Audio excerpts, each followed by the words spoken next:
thank you for joining me. You're here with data science teacher Brandon, and we're going to go over the shap summary plot and really hopefully understand a little bit better how our model makes decisions. So today we're using a data set that is a house price prediction. This was originally from a kaggle competition, so it's quite a large data set.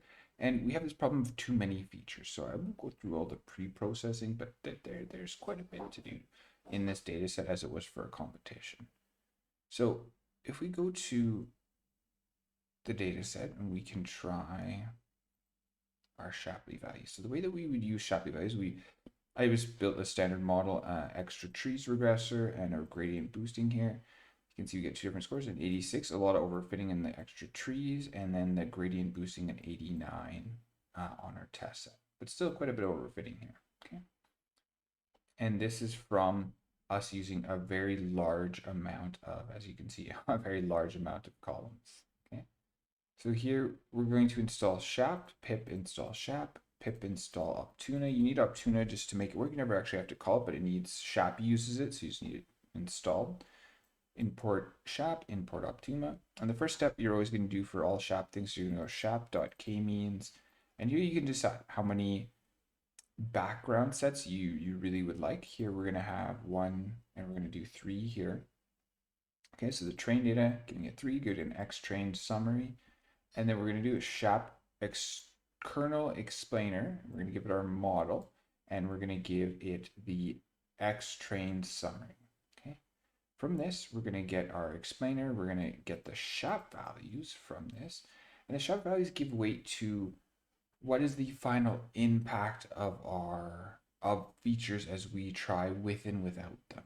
Okay, so it's really cool. Shap will try with all of the features and then without all of the, shap will try all different combinations of the features together with and without some features, using a median as a placeholder for when it's not using a column, and really start to see as it adds in the features or as it adds in columns, we'll be able to see how much value each one is adding, and then we're going to try a whole bunch of different combinations, different permutations, and then really plot this and look to see what ones are really having a very large impact. So the way that we'll use this, or our shap values that we now have, is because this uses JavaScript, we're going to go shap.init JavaScript and then run that.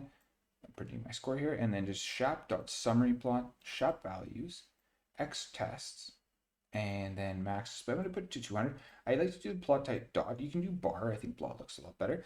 You can see with 200 going all the way down to the bottom, nothing really has an impact at all. So not even much for me to talk about and explain this. But right at the bottom, you can see our shap values, how much they're adding to our final prediction when a feature is either low or call up to here, you can see when it's high, it's going to be more of a red color. That's too much to look at altogether, right? And you can see most of those aren't really adding value. So let's just look at the top 10 and see if we can get a better understanding of how it's making its predictions. Okay? So here what we see is that this right here is saying the feature value. So this is of the range of values in the overall quality. When that feature is high, right, when it's at the high end of its range, it adds value. So it's not saying it makes it a better prediction. This is very different than the feature importances from sklearn. This is telling us more, how is it actually, not if it made it a better predictor, but how much is adding to that final prediction right here. So we're seeing here it's saying that we're taking a high of 0.5. This is also saying when the feature is low right here, so when overall quality is low, it's not a direct correlation, right? You can see that as it's high, it tends to add value, but as it's low, it takes away some value sometimes, but not really a whole bunch, right?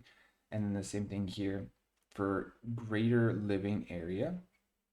And it goes up a little bit less pronounced, right? But you can see this has the most, this is the second most impact on our final output of value here. Looking at another one here, you can see garage finish unfinish. So you can see that really it's kind of doing one or the other right here. We're saying when it's a lower value, it's kind of adding a little bit of value. When it's a positive value, it's adding, or it's a higher value, it's taking away a little bit of value. It's kind of interesting, right? But not really a linear thing. It's just adding a little bit or taking away a little bit. This one here, if we look at lots area right here, we can see that when it's a high value, it's adding a little bit. lots of the time this middle range really does nothing at all. There's no real effect that's happening. And when it's low, it starts to take away. But when it's neutral, it doesn't really matter. Or when it's even kind of okay, it doesn't matter. But when it's very high or very low, it starts to add a little bit or take away a little bit.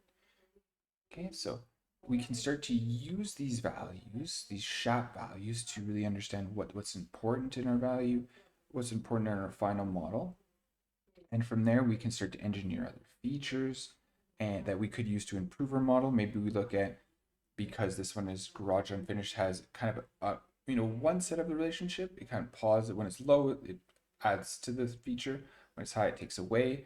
This one has the opposite. Your built when it adds to it, and then when it takes away, or kind of the reverse. So maybe a feature cross between these two might be really interesting and would likely improve our model. Just a guess, just a theory at this point, but it would be a good first try to see if we could engineer a few features that might be really interesting and valuable in our model's prediction.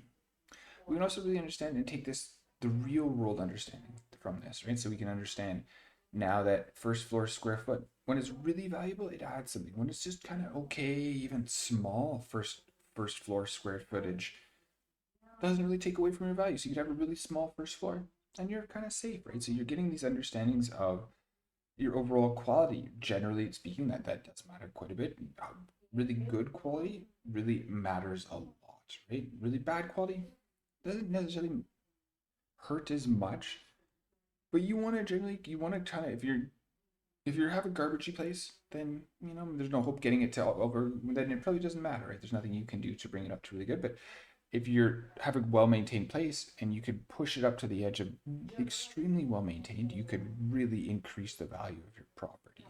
Okay, so there's really just amazing real-world understandings that we're able to gather from this data set and really turn those into the real world and maybe do something with those and to share those with our business partners, and maybe they can use it to improve their business operations, or we can use it to improve our model and hopefully get better predictions.